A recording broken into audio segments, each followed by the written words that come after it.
بسم الله الرحمن الرحيم ياسين والقرآن الحكيم إنك لمن المرسلين على صراط مستقيم تنزيل العزيز الرحيم لتنذر قوما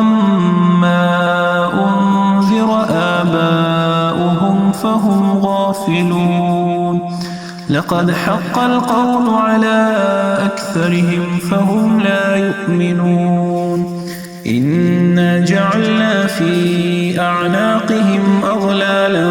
فهي إلى الأذقان فهم مقمحون وجعلنا من بين أيديهم سدا ومن خلفهم سدا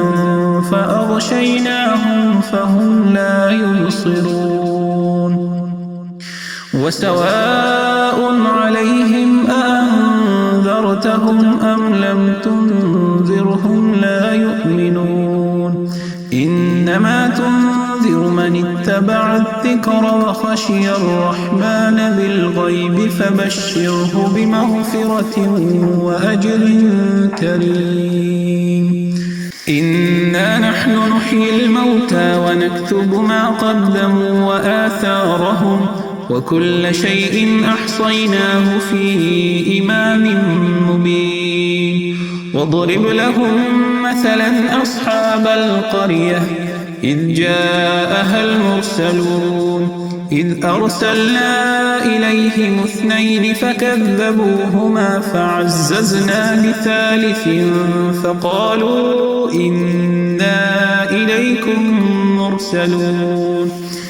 قالوا ما أنتم إلا بشر مثلنا وما أنزل الرحمن من شيء إن أنتم إلا تكذبون قالوا ربنا يعلم إنا إليكم لمرسلون وما علينا إلا البلاغ المبين قالوا إنا تطيرنا بكم لئن لم تنتهوا لنرجمنكم وليمسنكم منا عذاب أليم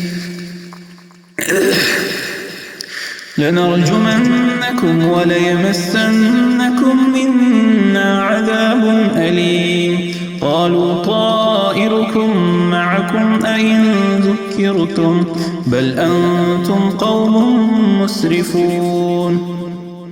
وجاء من أقصى المدينة رجل يسعى قال يا قوم اتبعوا المرسلين اتبعوا من لا يسألكم أجرا وهم مهتدون